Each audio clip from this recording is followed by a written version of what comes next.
Deuxième partie du premier Alcibiade. Donc comme je ne sais plus exactement où on en était la dernière fois, je reprends au début de la page. Alors,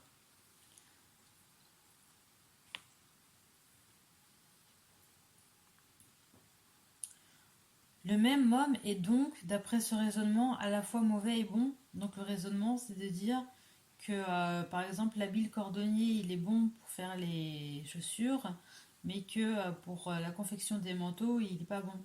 Donc en fait, un seul homme peut être à la fois bon et mauvais. Alors effectivement, c'est-à-dire que en fonction de ce à quoi on veut qu'il soit bon ou mauvais.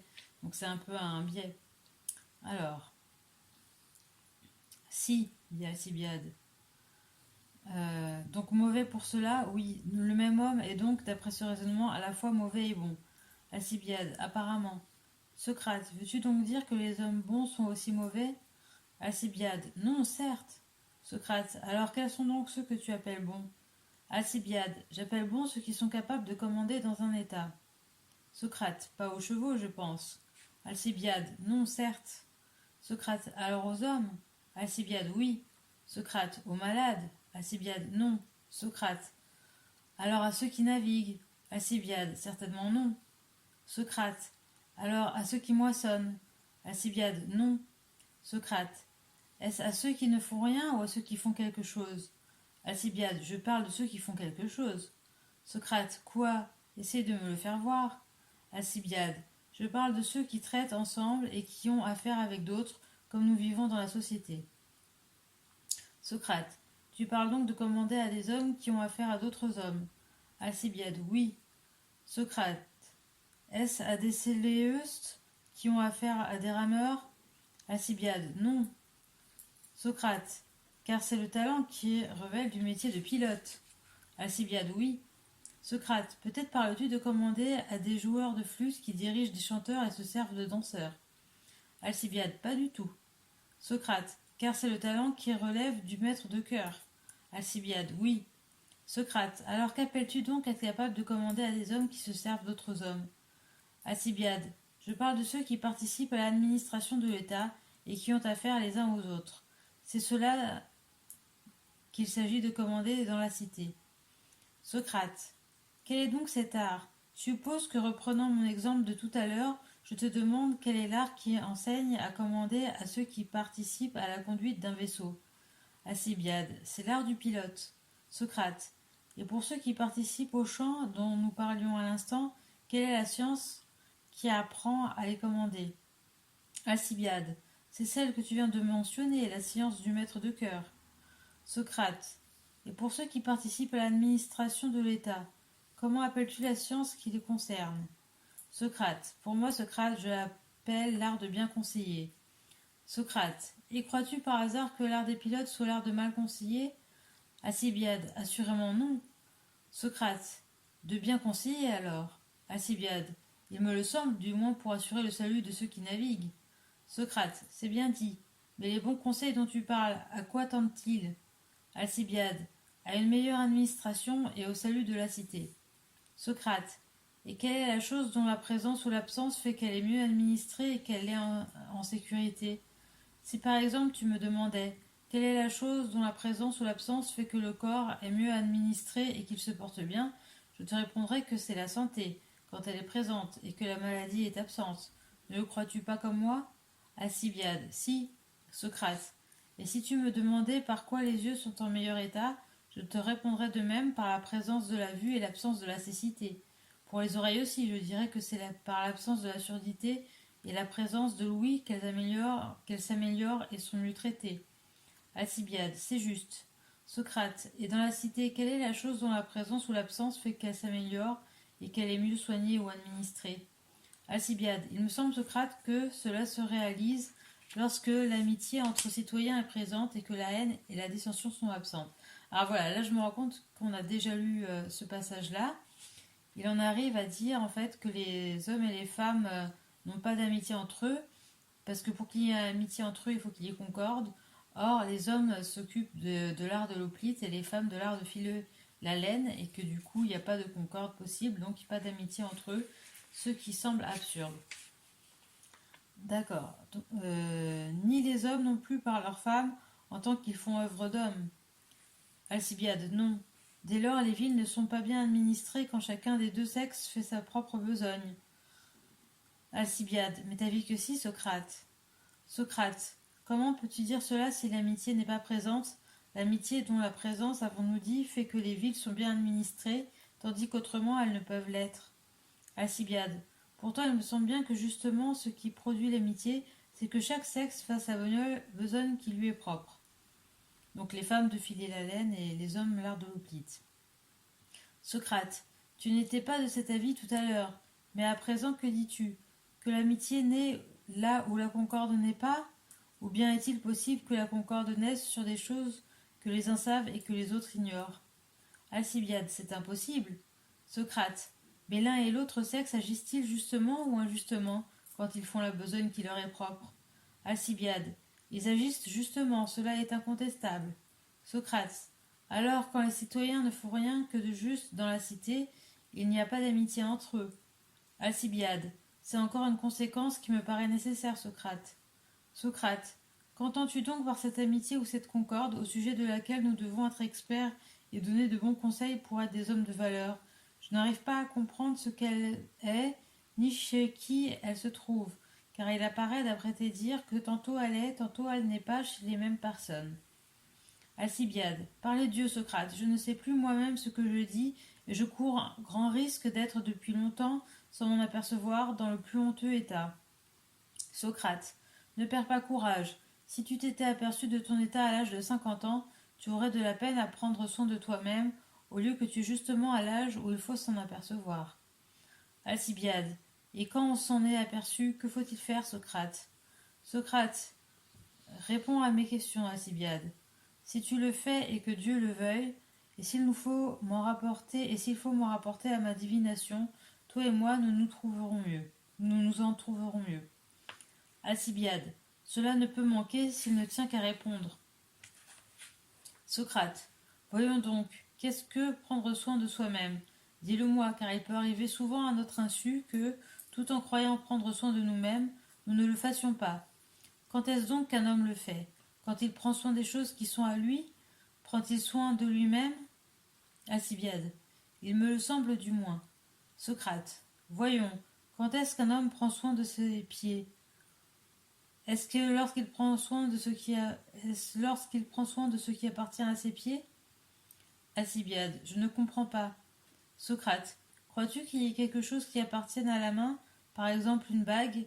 Y a-t-il une autre partie du corps que le doigt à laquelle on peut dire qu'elle appartient? Alcibiade, non, assurément. Socrate, de même la chaussure n'appartient-elle pas aux pieds? Alcibiade, si. Socrate, et les vêtements et les couvertures au reste du corps? Alcibiade, oui. Socrate, or quand nous prenons soin de nos chaussures, prenons-nous à ce moment soin de nos pieds? Alcibiade, je ne comprends pas bien, Socrate. Socrate, et quoi, Alcibiade, ne reconnais-tu pas qu'il y a une manière de prendre comme il faut soin d'une chose quelconque? Alcibiade, si. Socrate, or n'est-ce pas quand on rend une chose meilleure que tu dis qu'on en prend soin comme il faut? Alcibiade, si. Socrate, et quel est l'art qui rend les chaussures meilleures? Alcibiade, l'art du cordonnier. Socrate, c'est donc par l'art du cordonnier que nous avons soin de nos chaussures? Alcibiade, oui. Socrate, et de nos pieds, est-ce aussi par cet art ou par celui qui rend nos pieds meilleurs?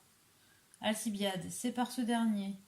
Socrate, ne rendons-nous pas nos pieds meilleurs par le même art qui rend tout notre corps meilleur? Alcibiade, il me le semble. Socrate, et cet art, n'est-ce pas la gymnastique? Alcibiade, certainement. Socrate, c'est donc par la gymnastique que nous prenons soin de nos pieds, et par l'art du cordonnier de ce qui est à l'usage de nos pieds? Alcibiade, cela ne fait pas de doute.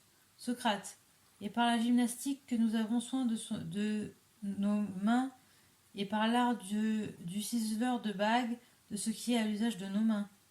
Alcibiade, oui. Socrate, et par la gymnastique aussi de notre corps, et par le tissage et les autres arts de ce qui est à l'usage de notre corps? Alcibiade, cela est hors de doute. Socrate, c'est donc par un art que nous prenons soin d'un objet en lui-même, et par un autre art de ce qui se rapporte à cet objet. Alcibiade, c'est évident. Socrate, ce n'est donc pas lorsque tu prends soin de ce qui t'appartient que tu prends soin de toi-même. Alcibiade, nullement en effet. Socrate, car ce n'est pas, comme nous venons de le prouver, par le même art qu'on prend soin de soi-même et de ce qui se rapporte à soi. Alcibiade, évidemment non. Socrate, allons maintenant, par quel art pourrions-nous prendre soin de nous-mêmes? Alcibiade, je ne saurais le dire. Socrate, en tout cas, nous sommes d'accord sur ceci du moins, que ce n'est point par l'art qui nous permettrait d'améliorer quoi que ce soit de ce qui est à nous, mais par celui qui nous améliorerait nous-mêmes. Alcibiade, tu dis vrai. Socrate, maintenant, aurions-nous jamais su quel art améliore la chaussure si nous ne connaissions pas la chaussure? Alcibiade, impossible. Socrate, ni quel art améliore les bagues si nous ignorions ce qu'est qu'une bague? Alcibiade, non, vraiment. Socrate, mais par quel art on s'améliore soi-même? Pourrions-nous le savoir si nous ignorons ce que nous sommes nous-mêmes? Alcibiade, ce serait impossible. Socrate, maintenant, est-ce une chose facile de se connaître soi-même? Et celui qui a mis ce précepte au fronton du temple de Python était-il le premier venu? Ou bien est-ce une chose difficile et qui n'est pas à la portée de tous? Alcibiade, pour moi, Socrate, j'ai souvent pensé qu'elle était à la portée de tous, mais parfois aussi qu'elle était très difficile. Socrate, en tout cas, Alcibiade, qu'elle soit facile ou non, il n'en reste pas moins que, si nous nous connaissons, nous pourrons peut-être savoir quel soin nous devons prendre de nous-mêmes, et que sans cette connaissance, nous ne le pourrons jamais. Alcibiade, c'est juste. Socrate, voyons donc de quelle manière on pourrait découvrir l'essence immuable. Par là, nous trouverions peut-être ce que nous sommes nous-mêmes, tandis que si nous l'ignorons encore, nous ne le pourrons guère. Alcibiade, tu as raison. Socrate, attention donc par Zeus. Oh, il y a Socrate. Oh, Socrate. Non, c'est pas grave. Oh. Alors. Tu veux une pause? Tu fais quoi? Je vérifie le son, ça va, c'est bon. Oh, Socrate. Bon, alors. Voyons donc de quelle manière on pourrait découvrir l'essence immuable. Donc l'essence immuable, il y a une note. Je ne sais pas ce qu'ils vont dire. Alors, l'expression auto ta auto, que je traduis par essence immuable, la chose qui reste la même. Voilà, auto ta auto, c'est la chose qui reste la même, littéralement. Semble indiquer que la théorie des idées immuables est déjà ébauchée dans l'esprit de Platon. Parce qu'effectivement, voilà. Alors, par là nous trouverions peut-être ce que nous sommes nous-mêmes, tandis que si nous l'ignorons encore, nous ne le pourrons guère. Alcibiade, tu as raison. Socrate, attention donc par Zeus, avec qui t'entretiens-tu en ce moment? N'est-ce pas avec moi? Alcibiade, si. Socrate, et moi avec toi? Alcibiade, oui. Socrate, c'est donc Socrate qui parle. Alcibiade, assurément. Socrate, et Alcibiade qui écoute. Alcibiade, oui. Socrate, n'est-ce pas en se servant de la parole que Socrate parle? Alcibiade, sans doute. Socrate, mais parler et user de la parole, c'est pour toi la même chose, je suppose. Alcibiade, tout à fait la même chose. Socrate, mais celui qui se sert d'une chose et la chose dont il se sert ne sont-ils pas différents? Alcibiade, que veux-tu dire? Socrate, un cordonnier par exemple coupe avec un couteau, un tranchet et d'autres outils. Alcibiade, oui. Socrate, eh bien celui qui coupe et se sert d'outils n'est-il pas différent des outils dont il se sert pour couper? Alcibiade, sans doute. Socrate, de même encore, les instruments dont le cithariste se sert pour jouer et le cithariste lui-même ne sont-ils pas différents? Alcibiade, si. Socrate, eh bien c'est cela que je te demandais tout à l'heure. Si tu crois que celui qui se sert d'une chose et la chose dont il se sert sont toujours différents. Alcibiade, je le crois. Socrate, mais pour reprendre l'exemple du cordonnier, coupe-t-il seulement avec ses outils ou encore avec ses mains? Alcibiade, avec ses mains aussi. Socrate, il se sert donc aussi de ses mains. Alcibiade, oui. Socrate, se sert-il aussi de ses yeux pour couper le cuir? Alcibiade, oui. Socrate. Or, n'admettons-nous pas que celui qui se sert d'une chose et la chose dont il se sert sont différents? Alcibiade. Si. Socrate. Donc le cordonnier et le cythariste sont différents des mains et des yeux avec lesquels ils travaillent? Alcibiade. Évidemment. Socrate. Est-ce que l'homme ne se sert pas aussi de tout son corps? Alcibiade. Si fait. Socrate. Mais nous avons reconnu que qui se sert d'une chose est différent de la chose dont il se sert. Alcibiade. Oui. Socrate. L'homme est donc autre chose que son propre corps. Alcibiade. Il semble. Socrate. Qu'est-ce donc que l'homme? Alcibiade. Je ne saurais le dire. Socrate. Tu sais en tout cas qu'il est ce qui se sert du corps. Alcibiade. Oui. Socrate. Or qui s'en sert sinon l'âme? Alcibiade. Elle seule. Socrate. Elle s'en sert en la commandant, n'est-ce pas? Alcibiade. Oui. Socrate. Voici du moins une chose dont on ne peut, je crois, disconvenir. Alcibiade. Laquelle? Socrate. C'est que l'homme est une de ces trois choses. Alcibiade. Lesquelles? Socrate. L'âme, le corps ou le tout formé de l'un et de l'autre. Alcibiade. Sans doute. Socrate. Mais nous avons reconnu que ce qui commande au corps est précisément l'homme. Alcibiade. Nous l'avons reconnu. Socrate. Eh bien, est-ce le corps qui se commande à lui-même? Alcibiade. Pas du tout. Nous avons dit en effet qu'il est commandé. Alcibiade. Oui. Le corps n'est donc pas ce que nous cherchons. Alcibiade. Il n'y a pas d'apparence. Socrate. Alors est-ce le composé qui commande au corps, et ce composé est-il l'homme?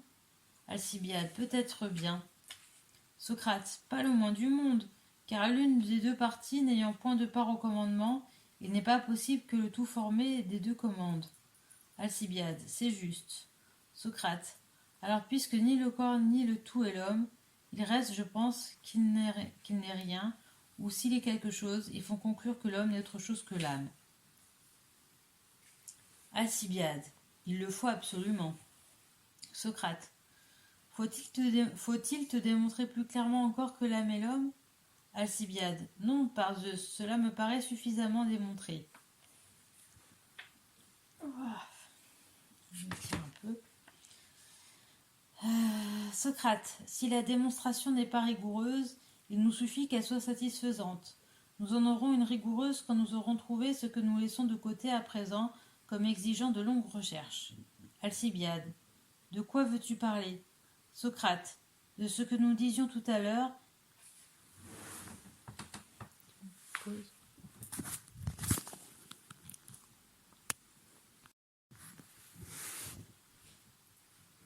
Faut-il te démontrer plus clairement encore que l'âme est l'homme? Non, par Zeus, cela me paraît suffisamment démontré. Socrate. Ni si la démonstration n'est pas rigoureuse, il nous suffit qu'elle soit satisfaisante. Nous en aurons une rigoureuse quand nous aurons trouvé ce que nous laissons de côté à présent comme exigeant de longues recherches.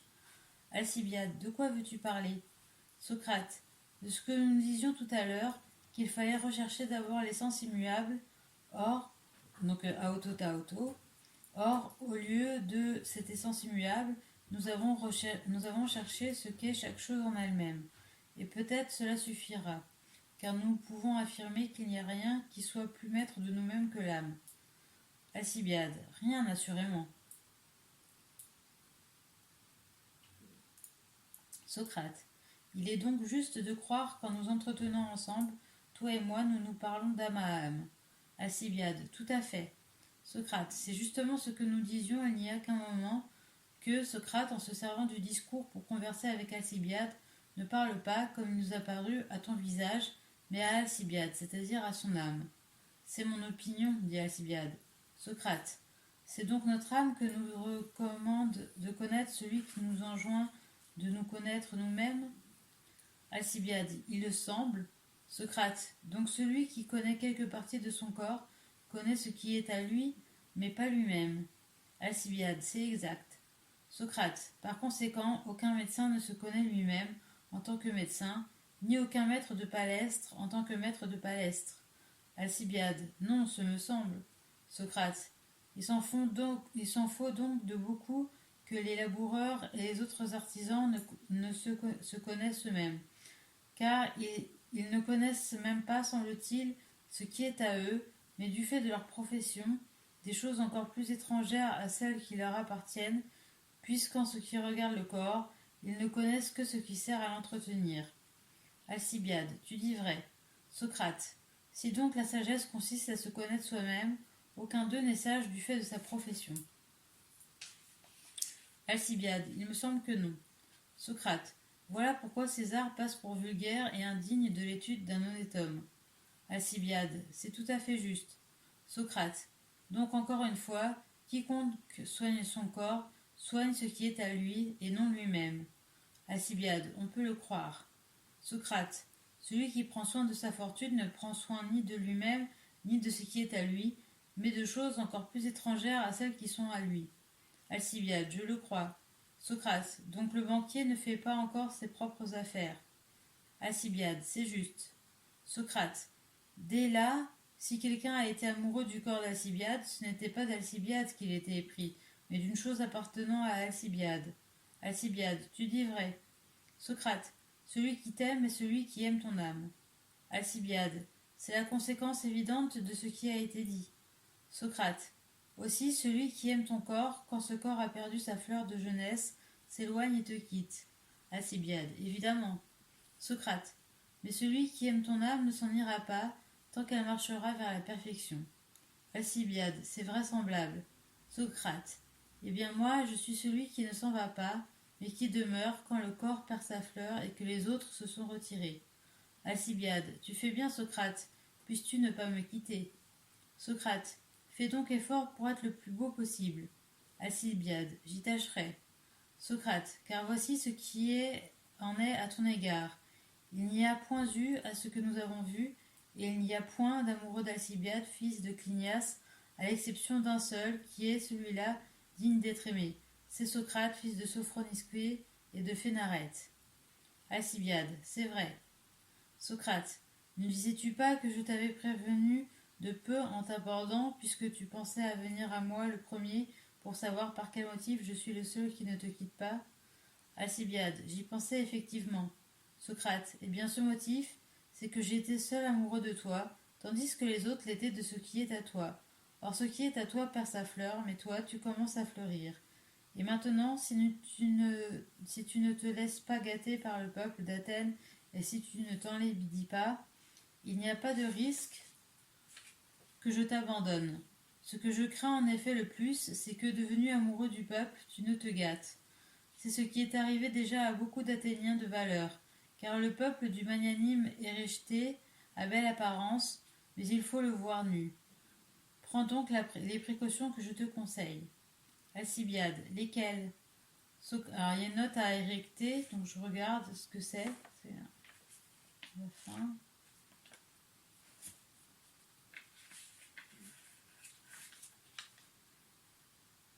Citation d'Homère, Iliade 2:147. Le peuple d'Éréchthée au grand cœur d'Athènes a élevé. Bon, c'est dire qu'en fait il fait une citation.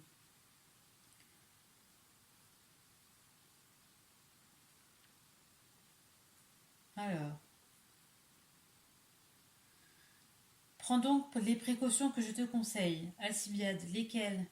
Socrate, exerce-toi d'abord, bienheureux Alcibiade, et apprends ce qu'il faut savoir pour aborder la politique, et attends d'en être instruit, si tu veux l'aborder avec les contrepoisons voulus pour qu'il ne t'arrive rien de fâcheux. Alcibiade, il me semble que tu as raison, Socrate, et maintenant essaye de m'expliquer de quelle façon nous pourrions prendre soin de nous-mêmes. Socrate, nous avons déjà fait un pas en avant quand nous avons à peu près reconnu ensemble ce que nous sommes, tandis que nous avions peur que, venant à nous tromper sur ce point, nous ne nous occupions à notre insu d'autre chose que de nous-mêmes. Alcibiade, c'est exact. Socrate, nous sommes convenus ensuite que c'est de l'âme qu'il faut prendre soin et que c'est cela qu'il faut avoir en vue. Alcibiade, évidemment. Socrate, et que pour le corps et les richesses, il faut en laisser le soin à d'autres. Alcibiade, c'est incontestable. Socrate, comment faire pour nous en rendre compte le plus clairement? Nous avons reconnu en effet que, si nous connaissons cela, nous nous connaîtrons aussi nous-mêmes. Au nom des dieux, cette sage inscription de Delphes, que nous avons mentionnée tout à l'heure, la comprenons-nous bien? Alcibiade, que veux-tu dire par là, Socrate? Socrate, je vais t'expliquer ce que je soupçonne Que signifie et recommande cette inscription? Je ne vois guère d'exemple propre à l'éclaircir en dehors de la vue. Alcibiade. Comment dis-tu cela? Socrate. Réfléchis avec moi. Si ce précepte s'adressait à notre œil comme à un homme et lui disait vois-toi toi-même, comment interpréterions-nous ce conseil? Ne serait-ce pas de regarder un objet où l'œil se verrait lui-même? Alcibiade. Évidemment. Cherchons donc parmi les objets celui qu'il faut regarder pour voir en même temps cet objet et nous-mêmes. Alcibiade. C'est évidemment, Socrate, un miroir ou un objet semblable. Socrate. C'est juste. Et dans l'œil par lequel nous voyons, n'y a-t-il pas aussi quelque chose de cette sorte? Alcibiade. Assurément. Socrate. Eh bien, as-tu remarqué que le visage de celui qui regarde dans l'œil d'un autre se montre dans la partie de l'œil qui lui fait face, comme dans un miroir? C'est ce que nous appelons pupille, parce que c'est une sorte d'image de celui qui regarde dedans.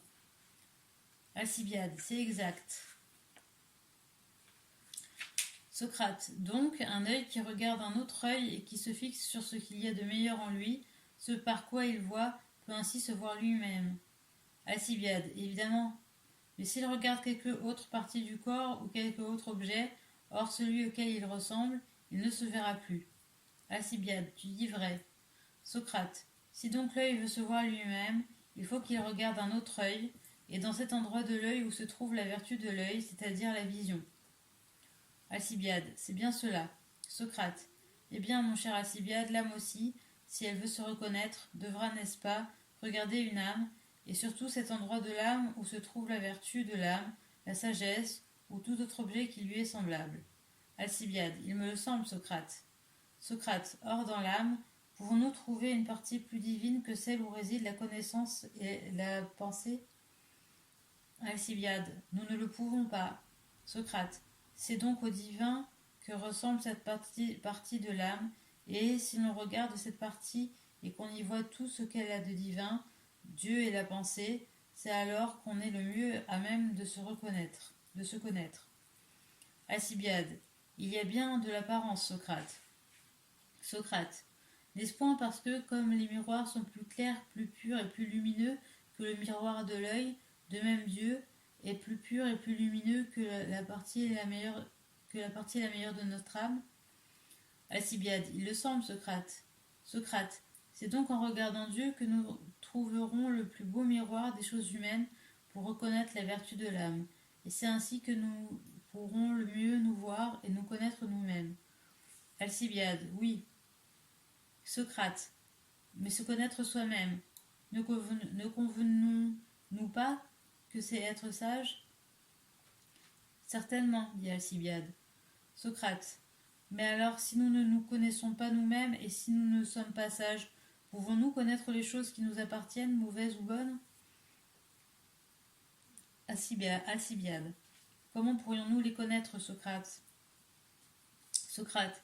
C'est que sans doute tu vois qu'il est impossible à qui ne se connaît pas, Alcibiade, de savoir si ce qui appartient à Alcibiade est bien à lui. Alcibiade. Oui, par Zeus, c'est impossible. Socrate.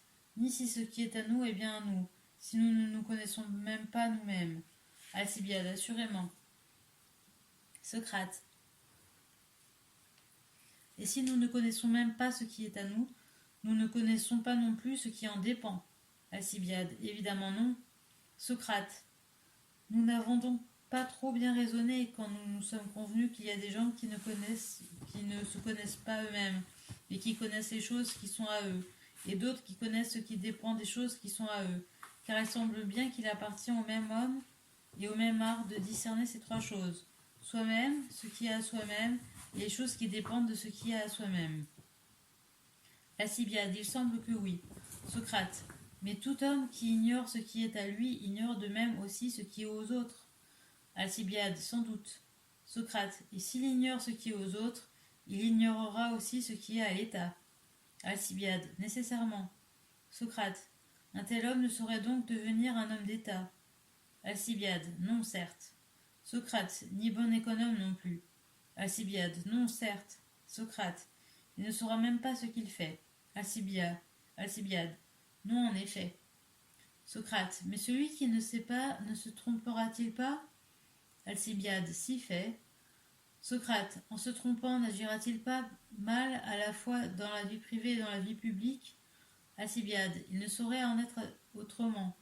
Socrate, et en agissant mal, ne sera-t-il pas malheureux? Alcibiade, assurément. Socrate, et ceux dont il gère les affaires? Alcibiade, eux aussi. Socrate, il n'est donc pas possible, si l'on est pas sage et bon, d'être heureux. Alcibiade, cela n'est pas possible. Socrate, alors les hommes vicieux sont malheureux. Alcibiade, sûrement. Socrate, ce n'est donc pas non plus en devenant riche qu'on se délivre du malheur, c'est en devenant sage. Alcibiade, évidemment.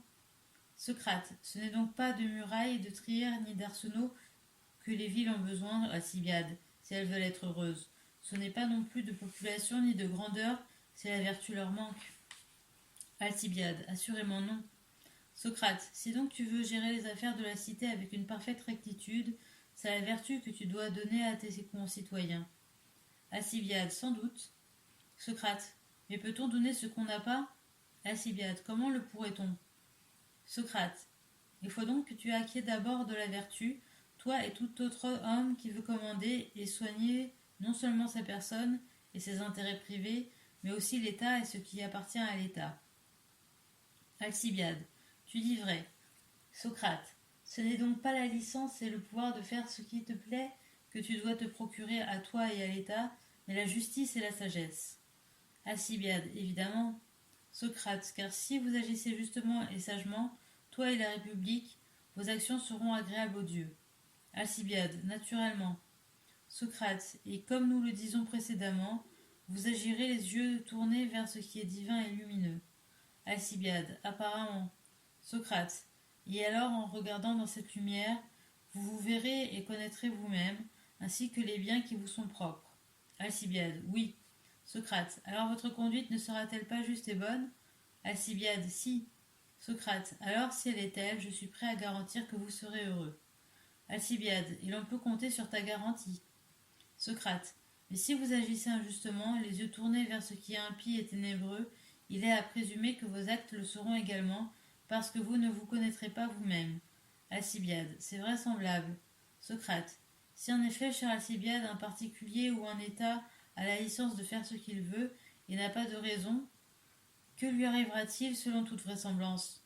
Suppose par exemple qu'un malade ait la licence de faire ce qu'il veut sans avoir la raison du médecin, et qu'il soit tyrannique au point qu'on n'ose pas le reprendre, que lui arrivera-t-il selon toute vraisemblance? Ne ruinera-t-il pas sa santé? Alcibiade, tu dis vrai. Socrate, et sur un vaisseau, si quelqu'un avait la licence de faire ce que bon lui semble, sans avoir la raison et la science du pilote, vois-tu ce qui lui arriverait à lui et à ses compagnons de navigation? Alcibiade, oui, ils périraient tous.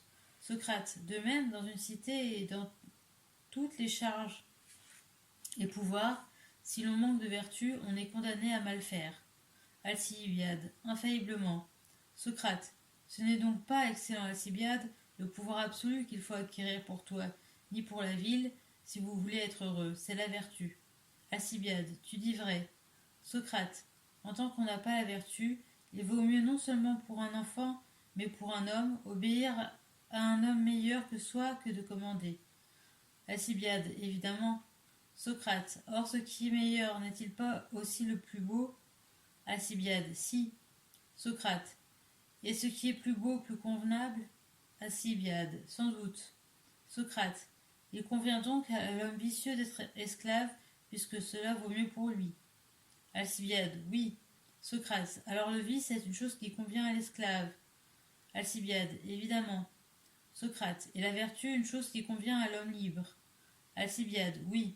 Socrate, il faut donc, mon ami, fuir la servilité. Alcibiade, assurément, Socrate.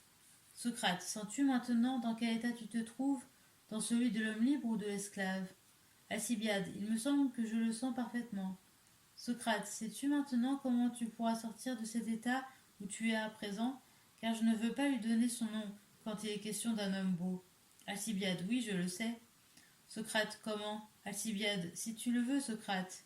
Socrate, ce n'est pas bien parler, Alcibiade. Alcibiade, eh bien comment dois-je parler? Socrate, si Dieu le veut. Alcibiade, eh bien, je le dis, mais j'ai quelque chose à y ajouter. C'est que nous risquons désormais de changer de personnage, Socrate. pour prendre moi le tien, toi le mien, car à partir d'aujourd'hui, c'est moi qui te suivrai, et toi qui seras suivi par moi. Socrate. En ce cas, mon brave Alcibiade, mon amour sera juste comme celui de la cigogne. Après avoir fait éclore en toi un amour ailé, il sera en retour entretenu par lui. Alcibiade. Oui, c'est bien cela, et je vais commencer dès ce moment à m'appliquer à la justice. Socrate. Je souhaite que tu y persévères, mais j'ai peur, non que je me méfie de ta nature, mais je vois la force de la cité et je crains qu'elle ne l'emporte et sur toi et sur moi. Voilà, donc c'est la fin. Donc je vais lire la notice maintenant. Donc le dialogue est assez long.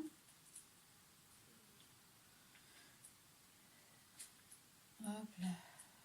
On voit que dedans il y a plusieurs questions qui reviendront dans l'histoire de la philosophie, à savoir par exemple, est-ce que l'homme c'est le corps, l'âme ou le composé des deux?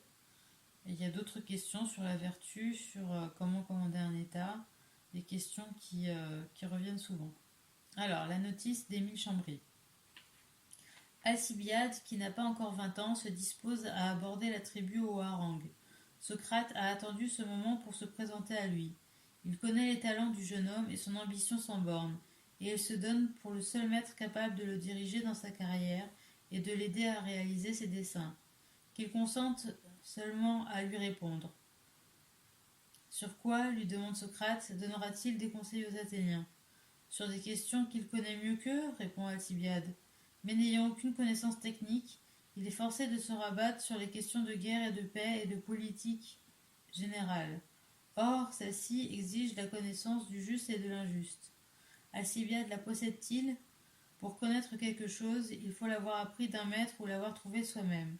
Or, Alcibiade n'a jamais reçu de leçon sur la justice et n'a point découvert lui-même ce qu'elle est, parce qu'il ne l'a point cherchée. Il ne l'a point cherchée parce qu'il a toujours cru le savoir. Alcibiade, il est vrai, prétend l'avoir appris du peuple, comme il a appris le grec.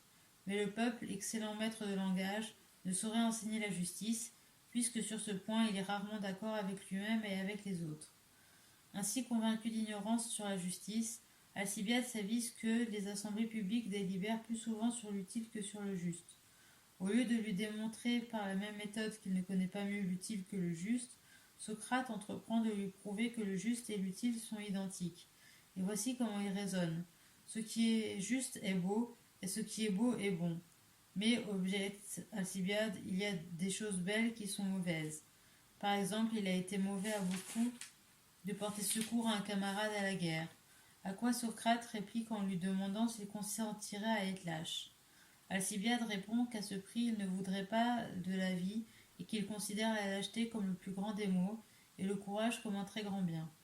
L'action de l'homme courageux qui s'expose pour sauver son camarade est donc bonne en elle-même, indépendamment de la mort qui peut s'en suivre. D'où il faut conclure que rien de ce qui est beau n'est mauvais en ce qui fait sa beauté, et que rien de ce qui est laid n'est bon en ce qui fait sa laideur. Socrate renforce sa démonstration par une autre qui repose sur le double sens de l'expression grecque kalos pratein, bien agir et être heureux. On est heureux en acquérant des biens et on acquiert des biens en se conduisant d'une façon bonne et belle. Donc ce bien conduire est bon et la bonne conduite est belle. Par suite, le beau et le bien sont une même chose. Or, quand on fait une action juste, on fait une action bonne. Or, ce qui est bon est utile, d'où il suit que ce qui est juste est utile. Alcibiade pourrait répliquer que raisonner ainsi, c'est jouer sur les mots, mais c'est un disciple docile et qui a peu de défense en face d'un maître subtil. Il est donc convaincu d'ignorance aussi bien en ce qui concerne l'utile qu'en ce qui concerne le juste. Il s'en console parce que ses concurrents sont des ignorants aussi, et il n'aura pas de peine à les surpasser. Ce n'est pas, répond Socrate, avec ces adversaires-là qu'il aura à lutter, s'il veut dominer en Grèce et chez les barbares. C'est avec les rois de Perse et de Lacédémone. Or, ceux-ci sont de meilleure race que lui, ils ont reçu une éducation supérieure et sont infiniment plus riches et plus puissants que lui. Il ne pourra l'emporter sur eux que par l'application et le savoir. Mais que doit savoir l'homme qui veut gouverner et en quoi consiste la bonne administration de la cité? Ici encore Socrate abuse de l'ingénuité d'Alcibiade pour en tirer des réponses contradictoires et lui faire avouer son ignorance. Pour y remédier, Alcibiade doit, selon le précepte inscrit au fronton du temple de Delphes, apprendre à se connaître lui-même. Or, se connaître soi-même, ce n'est pas connaître ce qui est à soi, ni ce qui dépend de ce qui est à soi, c'est connaître l'homme en lui-même. Or, l'homme est composé de trois choses: l'âme, le corps et l'assemblage du corps et de l'âme. C'est l'âme qui commande et c'est elle qui est l'homme. Mais comment connaître l'âme?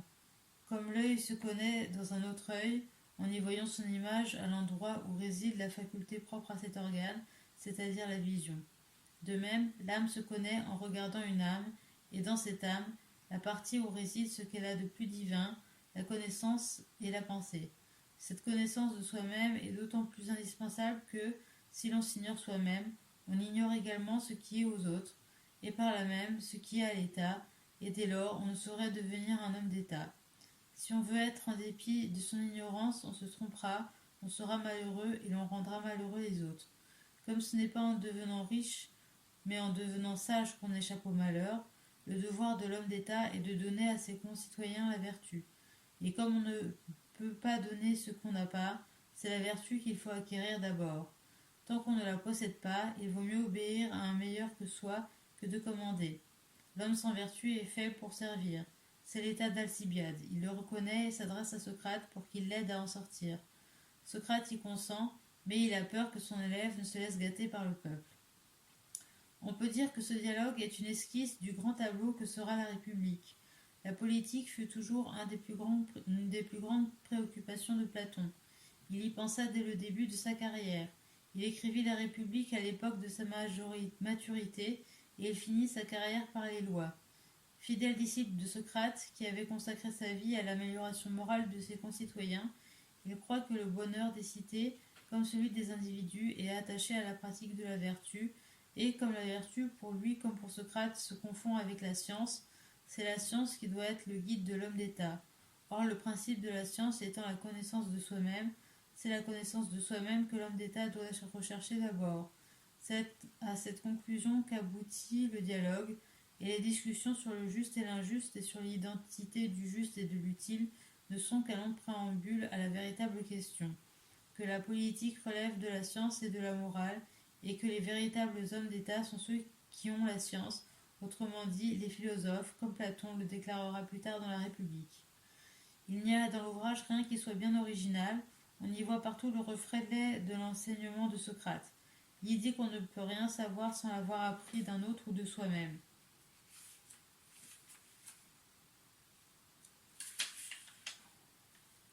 Ou d'un maître ou l'avoir trouvé soi-même. L'identité du juste et de l'utile, de la science et de la vertu, l'importance attachée au précepte delphique, connais-toi toi-même, tout cela vient de Socrate et Platon n'y ajoute rien de son cru. Il y a cependant un passage où l'on voit poindre la théorie des idées, qui est la grande originalité de la philosophie platonicienne. Socrate, ayant établi la nécessité de se connaître soi-même, ajoute: comment pourrions-nous trouver auto ta auto, donc la chose qui est toujours la même? Revenant sur la question, il déclare: nous saurons exactement si l'âme est l'homme même quand nous aurons examiné auto ta auto, donc la chose qui reste la même. Mais à présent, au lieu de la chose qui reste la même, nous avons examiné ce qu'est chaque chose en elle-même. Dans ce passage assez obscur, qu'on a traduit de différentes façons, auto ta auto semble bien désigner l'idée immuable, principe et modèle de chacune des choses changeantes qui existent. Si notre interprétation est juste, il s'ensuit que Platon a été sur la voie des idées dès qu'il a commencé à écrire, puisqu'on place l'Alcibiade parmi les dialogues qu'il aurait composés à Mégare, aussitôt après la mort de Socrate. Mais peut-être justement parce qu'il laisse deviner l'éclosion de la théorie des idées, faut-il en reculer la date après le Lysis. On a contesté l'authenticité du premier Alcibiade, mais la marque de Platon y est partout visible. C'est sa façon de composer, un peu lâche et sinueuse, telle qu'on la retrouvera dans la République, où la discussion sur la justice aboutit au gouvernement idéal de la cité. C'est sa méthode de raisonnement par analogie, qui n'est pas toujours aussi probante qu'il le croit. C'est un abus de déduction abstraite que le lecteur a quelque peine à suivre. C'est son art d'embarrasser l'interlocuteur par des raisonnements sophistiques fondée parfois sur le double sens d'une expression. C'est surtout sa verve inépuisable, son esprit caustique, son ironie légère et son style si net, si juste, si clair, en dépit de la difficulté et de l'obscurité des sujets traités. Sans doute le premier Alcibiade n'a point l'originalité ni l'ampleur du Gorgias ou de la République. Si le caractère de Socrate et sa manière de raisonner y sont exactement reproduits, le caractère d'Alcibiade lui-même, écolier docile et malléable, n'a pas les touches si curieuses et si hardies du portrait que nous en avons dans le banquet. C'est que l'Alcibiade est l'un des premiers essais de Platon. L'Antiquité, d'ailleurs, l'a toujours tenu pour authentique, et il a toujours été étudié à l'Académie et même chez les néo-platoniciens. Proclos et Olympiodore l'ont commenté, et il faut reconnaître qu'il n'est pas indigne du débutant de génie qu'il a composé. Voilà. Et c'était sur la nature de l'homme, le sujet, un genre maïeutique. Ah, je peux piquer un petit recueillant là. Ok. Ah, c'était très bien.